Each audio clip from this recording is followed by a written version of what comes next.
कहानी की शुरुआत में स्पेन के ग्रुप ऑफ आइलैंड्स, जिसे कनारी आइलैंड्स कहा जाता है, उसमें से एक खूबसूरत आइलैंड को दिखाया जाता है जिसका नाम है ला पाल्मा। ये आइलैंड टूरिस्ट्स का फेवरेट स्पॉट है क्योंकि यहाँ स्नेक व्यूज, ढेर सारे वोल्केनो और दिल जीत लेने वाले बीचेस सभी मौजूद हैं। इसीलिए यहाँ पर हर वक्त टूरिस्ट आते जाते रहते हैं। आज भी एक बोट में यहाँ पर टूरिस्ट का एक ग्रुप आया है जो ला पाल्मा आइलैंड में एंजॉय करने के लिए आए हैं। पानी के बीचों बीच ऐसी शांति होती है कि एक औरत तो मस्त डाइविंग करने के इरादे से पानी में कूद जाती है, लेकिन कोई उस पर उतना ध्यान देता ही नहीं क्योंकि अक्सर लोग यहाँ पर डाइविंग करते हैं। पर अचानक ऐसा लगता है जैसे कि समुद्र का पानी उबल रहा हो। किसी को कुछ समझ में आता नहीं कि ये क्या हो रहा है, और तो और धुआं निकलना शुरू हो जाता है। सभी घबरा जाते हैं कि अचानक पानी में धुआं कहाँ से आने लगा। वो तुरंत ही बोट घुमाने की कोशिश करते हैं, लेकिन तभी बोट का निचला हिस्सा क्रैक हो जाता है और उबलता पानी अंदर आने लगता है। एक बूंद गर्म पानी हाथ में लग जाती है तो कितनी जलन होती है, पर यहाँ पूरा समुद्र उबल रहा है तो सोचिए इनका क्या हाल हुआ होगा।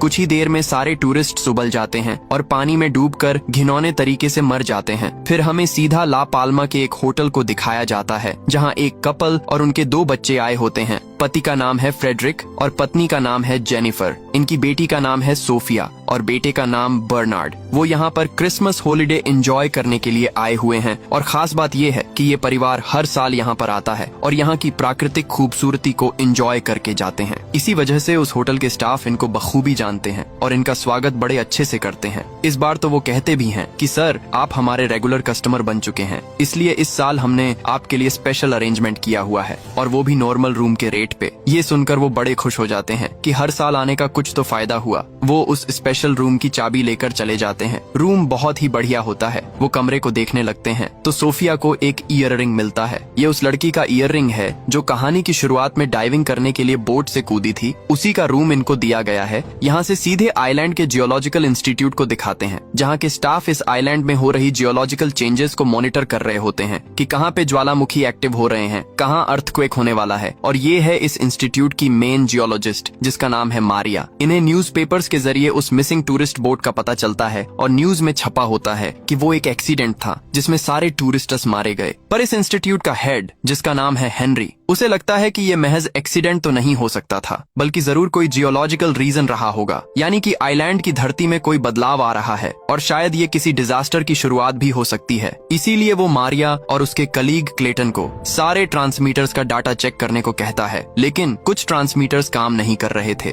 जिसकी वजह से डाटा रिकॉर्ड ही नहीं हो पाया। मारिया और क्लेटन उन ट्रांसमीटर्स को चेक करने के लिए पहाड़ के ऊपर जाते हैं। वहाँ पर एक गुफा होती है जिसके बाहर इनका एक ट्रांसमीटर होता है। वो ठीक से डाटा रिकॉर्ड कर रहा होता है। तो ये लोग गुफा के अंदर वाले ट्रांसमीटर को चेक करना चाहते हैं, पर गुफा की दीवारों से पानी टपकता है जिसको देखकर ये लोग हैरान हो जाते हैं क्योंकि यहाँ पानी आने का कोई चांस ही नहीं था और अंदर जाने पर ढेर सारे चमगादड़ मरे पड़े होते हैं। इन्हें शक होने लगता है कि पक्का प्रकृति में जरूर कोई बदलाव आ रहा है। वहाँ टपकते हुए पानी का वो सैंपल ले लेते हैं। उनके पास एक डिवाइस होता है जिससे वो वहाँ की हवा को चेक करते हैं तो पता चलता है कि हवा में कार्बन डाइऑक्साइड और सल्फर गैस भारी मात्रा में मौजूद है। मतलब यहाँ पर कोई नेचुरल डिजास्टर होने वाला है। ज्वालामुखी के फटने से सुनामी के भी चांसेस हैं। वो आगे जाकर देखते हैं तो वहाँ पर एक बहुत बड़ा दरार बना हुआ है जिसके अंदर फंसकर इनका ट्रांसमीटर टूट गया है। इतनी बड़ी दरार पड़ने की क्या वजह हो सकती है? यही सोचते सोचते वो बाहर आ जाते हैं और ऑफिस जाकर अपने चीफ हेनरी को सारी बातें बताते हैं। मारिया कहती है कि मुझे तो सुनामी के आसार नजर आ रहे हैं, हमें आइलैंड के लोगों को वार्न कर देना चाहिए। पर हेनरी कहता है कि बिना ठोस प्रूफ और डाटा के हम यूं ही लोगों को यहाँ से नहीं भेज सकते। सभी हमें पागल कहेंगे और अगर कल कोई डिजास्टर नहीं हुआ तो थोड़ा और डेटा कलेक्ट करो जिससे ये साफ पता चले कि कोई डिजास्टर होने भी वाला है या फिर नहीं। और तब क्लेटन मारिया को बताता है कि 3 साल पहले कुछ इसी तरह के लक्षण नजर आए थे और तब हमने बिना किसी ठोस डाटा के लोगों को वार्न किया और सभी को आइलैंड से दूर भेज दिया, लेकिन बाद में ऐसा कोई डिजास्टर हुआ ही नहीं। इसीलिए हेनरी डर रहा है कि कहीं इस बार भी हमारा मजाक ना बन जाए, क्योंकि अगर इस बार भी हमारी वार्निंग्स गलत निकली तो लोगों का तो हम पर से भरोसा ही उठ जाएगा। इसलिए हमें प्रॉपर रिसर्च करके ठीक ठीक समझना होगा कि आखिर यहाँ पर क्या होने जा रहा है। मारिया को भी ये बात ठीक लगती है और वो घर आ जाती है और अपने सिस्टम पर ये चेक करती है कि अगर बाय चांस सुनामी आ भी गया तो किस तरह का नुकसान होगा और किस हद तक होगा। तब उसका छोटा भाई आता है जिसका नाम ब्रेड है और ये एक ड्राइवर है। वो बताता है कि आज डाइविंग के दौरान मैंने हजारों की तादाद में कछुओं को दूसरी जगह माइग्रेट करते देखा था, लेकिन इससे पहले ऐसा कभी नहीं हुआ था। यहाँ से से फ्रेडरिक और जेनिफर के परिवार को दिखाते हैं जो होटल के रेस्टोरेंट में बैठे लंच कर रहे होते हैं। इनका बेटा बर्नार्ड एक न्यूरो डाइवर्जेंट लड़का है, यानी हम जिन लोगों को नॉर्मल कहते हैं उनके ब्रेन्स बातों को जिस तरह प्रोसेस करते हैं, तो न्यूरो डाइवर्जेंट लोगों के ब्रेन्स उन्हीं बातों को अलग तरीके से प्रोसेस करते हैं, मतलब कि नॉर्मल इंसान से बिल्कुल अलग। तो बर्नार्ड मेन्यू से आइटम ऑर्डर करता है, लेकिन जब वो डिश आता है तो वो उसे मेन्यू में जो डिश होता है उसके साथ कंपेयर करता है, मतलब उसकी फोटो के साथ, और कहता है कि ये तो बहुत ही अलग दिख रहा है, मुझे ये नहीं चाहिए, नहीं खाना मुझे। पर फ्रेडरिक उसको समझा बुझाकर खाने के लिए कन्विंस कर लेता है। तब सोफिया दूसरे टेबल पर बैठी चार्ल्स नाम की लड़की को देखती है जो सोफिया को देखकर स्माइल करती है। सोफिया भी जवाब में अच्छी सी स्माइल करती है। तो लंच के बाद सोफिया स्विमिंग पूल के पास बैठी होती है और तभी चार्ल्स आकर उसके पास बैठ जाती है। वो कहती है, हम भी यहाँ वेकेशन के लिए आए हुए हैं, अगर तुम फ्री हो तो बीच पर चले। पर सोफिया कहती है, मेरा भाई स्विम कर रहा है और वो न्यूरो डाइवर्जेंट है,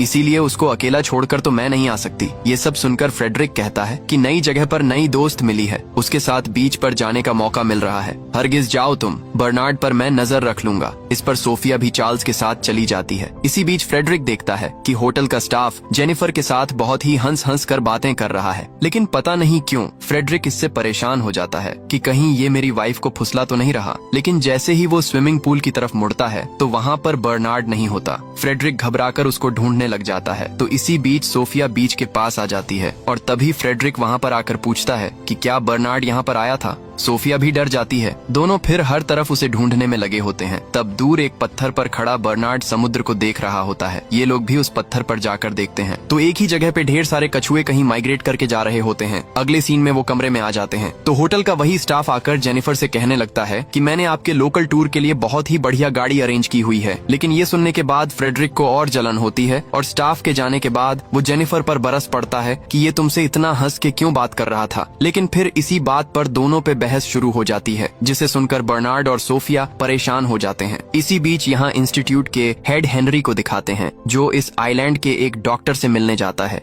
जो उसे कुछ लाशों की फोटो दिखाता है। ये उन लोगों की फोटोज हैं जो शुरुआत में समुद्र के बीच उस बोट के क्रैक होने से डूब कर मर गए थे। डॉक्टर बताता है कि वो लोग समुद्र में डूबने से नहीं मरे थे, बल्कि उबलते पानी में जलकर मरे थे। मतलब मैं दावे के साथ कह सकता हूँ कि उस वक्त समुद्र का पानी उबल रहा था और फिर उनके शरीर में कई सारे टॉक्सिक गैसेस चले गए, इसी वजह से उनकी मौत हुई। ये कहने के बाद तो वो हेनरी को और भी कई अच्छी अच्छी डिटेल्स दिखाता है। ये सब जानकर हेनरी हो जाता है चौकन्ना और उसे शक होता है कि कहीं वाकई में सुनामी तो नहीं आने वाला। यहाँ मारिया और क्लेटन मिलकर उस गुफा से लिए गए पानी के सैंपल को टेस्ट कर रहे होते हैं। उन्हें पता चलता है कि उस पानी में मिनरल्स की मात्रा बहुत ही कम है और तो और पानी ऊपर से टपक रहा था, यानी वो दरार जिसमें इनका ट्रांसमीटर फंसा हुआ था वो दरार गुफा के ऊपरी हिस्से से शुरू हुई होगी। ये सारी चीज सोचने के बाद इनकी जांच करने के लिए दोनों फिर उस गुफा के पास जाते हैं और इनका शक बिल्कुल सही होता है, क्योंकि गुफा के ऊपरी हिस्से में एक बहुत बड़ी दरार पड़ी हुई थी। यानी या तो यहाँ कोई ज्वालामुखी फटने वाला है या फिर और कोई नेचुरल डिजास्टर होने जा रहा है। फिर वो अपने इक्विपमेंट से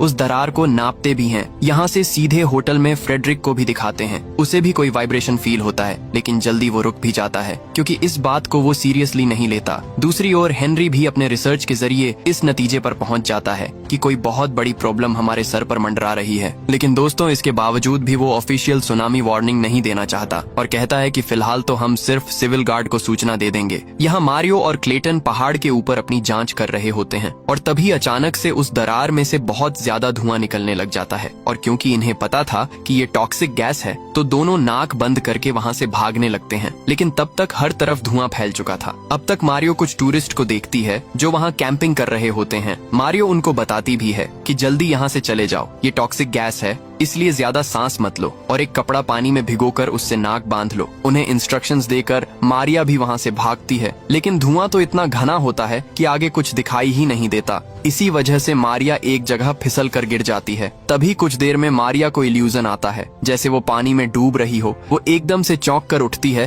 तो वो हॉस्पिटल में होती है। तब हेनरी उसे बताता है कि एंड वक्त पर हमने तुम्हें बचा लिया था, क्लेटन ने उस गैस को ज्यादा इनहेल कर लिया था, इसलिए वो कोमा में है और तो और 2 टूरिस्ट भी मर गए। मारिया कहती है, देखो मैंने तुम्हें पहले ही कह दिया था कि वार्निंग दे दो। खैर अब सबको सबूत मिल चुका है, तुरंत मेयर को इन्फॉर्मेशन दे दो। लेकिन हेनरी अब भी यही कहता है कि गैस सिर्फ उसी जगह पर फैला हुआ है और वो अपने आप ढल जाएगी, थोड़ा वेट कर लेते हैं। इसके बाद तो मारियो को इतना गुस्सा आता है और वो कहती है, क्या आप जानते हैं कि मेरी माँ सुनामी में मारी गई थी? आप जैसे सरकारी ऑफिसर ने अगर इस तरह के लक्षणों के बारे में पहले अनाउंस कर दिया होता तो शायद मेरी माँ आज जिंदा होती और उन जैसे कई लोग बच जाते। प्लीज अब की बार बाकी ऑफिसर को इन्फॉर्म कर दीजिए, लोगों के साथ इस तरह जान का खिलवाड़ मत कीजिए। मारिया बहुत रिक्वेस्ट करती है पर हेनरी आखिर तक अपनी बात पर अड़ा रहता है। फिर मारिया तुरंत अपने भाई ब्रेड को कॉल करती है। वो कहता है कि मैं समुद्र के बीच में हूँ और डाइविंग कर रहा हूँ। मारिया उसे सब समझाती है और कहती है कि डाइविंग मत करो और तुरंत घर चले जाओ। ब्रेड भी उसकी बात को समझ जाता है और तट पे आ जाता है। यहाँ से सोफिया और चार्ल्स को दिखाते हैं जो बीच पर बैठे बातें कर रहे होते हैं। तब एक लड़का चार्ल्स को बुलाता है और उससे बातें करने लगता है। ये देखने के बाद सोफिया चार्ल्स के बारे में थोड़ा पजेसिव हो जाती है और तब हमें पता चलता है कि वो गे है और चार्ल्स से प्यार करने लगी है। यहाँ जेनिफर और फ्रेडरिक के बीच सुलह हो जाती है। अब दोनों पहाड़ पर जाकर वहाँ का नजारा एंजॉय करने का प्लान बनाते हैं, लेकिन तब एक आदमी बताता है कि वहाँ मत जाइए, सुना है कोई खतरनाक गैस निकल रहा है वहाँ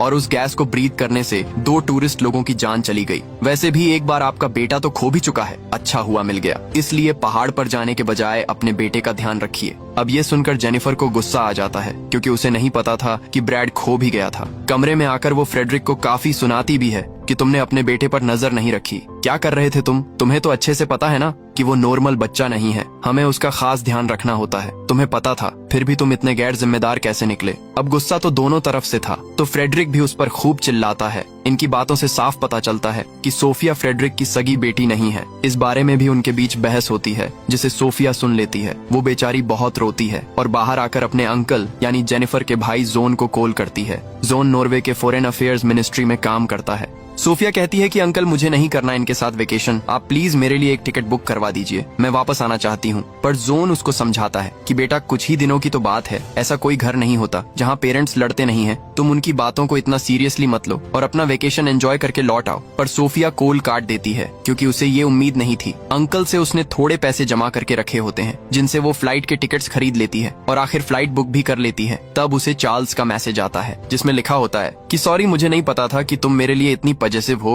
वो लड़का मेरा बॉयफ्रेंड नहीं सिर्फ फ्रेंड है। यहाँ से सीधे ला पाल्मा के मेयर ऑफिस को दिखाते हैं जहाँ मारिया और हेनरी मेयर को अपने रिसेंटली फाइंडिंग्स के बारे में बताते हैं। लेकिन वो कहती है अगर ये फॉल्स अलार्म निकला तो बहुत सारे लोगों का खामखा नुकसान हो जाएगा, इसलिए सोच समझ कर बताओ, क्या तुम्हें लगता है कि सच में सुनामी आने जा रही है? हेनरी तो पूरे यकीन के साथ कहता है कि हमारी स्टडीज और रिसर्च तो यही बता रहे हैं, अगर जल्दी से जल्दी लोगों को यहाँ से निकाला नहीं गया तो बहुत बड़ा नुकसान होगा। अगले सीन में मारिया और हेनरी ऑफिस आते हैं तो उन्हें पता चलता है कि इस नेचुरल डिजास्टर के 3 स्टेजेस होंगे। पहले तो ज्वालामुखी फटेगा, अगला स्टेज ये होगा कि ज्वालामुखी से राख का घना धुआं निकलेगा और आखिर में उबलता लावा बाहर आएगा। और तो और उस पहाड़ पर जो दरार पड़ी थी वो तेजी से बढ़ भी रही है, किसी भी वक्त उसमें से लावा बाहर निकल सकता है। अब हेनरी कहता है कि तुरंत एयरपोर्ट अथॉरिटीज को इन्फॉर्म करो कि कोई भी प्लेन टेक ऑफ ना करें। लेकिन तब तक बहुत देर हो चुकी थी क्योंकि ज्वालामुखी फट चुका था और राख का घना धुआं बाहर निकलने लग जाता है। ये देखने के बाद तो टूरिस्ट लोग घबरा जाते हैं। फ्रेडरिक भी टेंशन में होता है,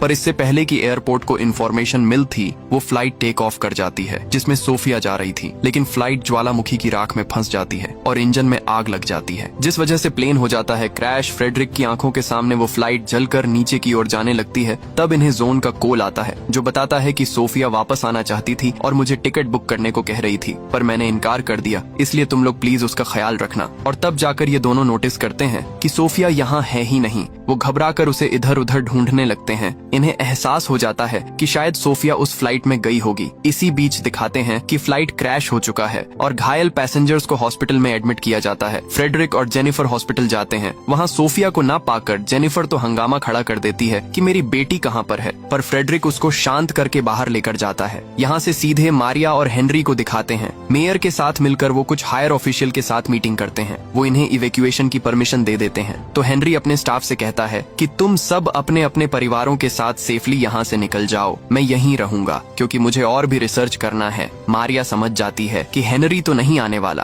और वो इंस्टीट्यूट से निकल जाती है। घर आकर वो ब्रेड को कॉल करती है लेकिन वो कॉल नहीं उठाता। यहाँ फ्रेडरिक और जेनिफर उस फ्लाइट के पैसेंजर्स लिस्ट को चेक करती है लेकिन सोफिया का नाम लिस्ट में होता ही नहीं। तब जाकर इनको राहत मिलती है, मतलब सोफिया उस फ्लाइट में गई ही नहीं थी। दोनों टेंशन में घर आते हैं तो सोफिया वहाँ बैठी होती है। उसको देखकर दोनों उसे गले लगा लेते हैं बहुत इमोशनल होते हैं दोनों और कहते हैं कि बेटा आइंदा तुम्हारा दिल कभी नहीं दुखाएंगे हम, पर प्लीज कभी इस कदर हमें छोड़कर मत जाना। उस रात सोफिया स्विमिंग पूल के पास बैठी होती है और तब चार्ल्स वहाँ पर आती है। सोफिया कहती है कि तुम्हारे मैसेज की वजह से ही मैं जिंदा हूँ, अगर तुमने वो मैसेज नहीं किया होता तो शायद मैं अभी फ्लाइट में चली जाती और जिंदा नहीं बचती। चार्ल्स भी इमोशनल हो जाती है और यहाँ पर दोनों किस कर लेते हैं। यहाँ मारिया को पता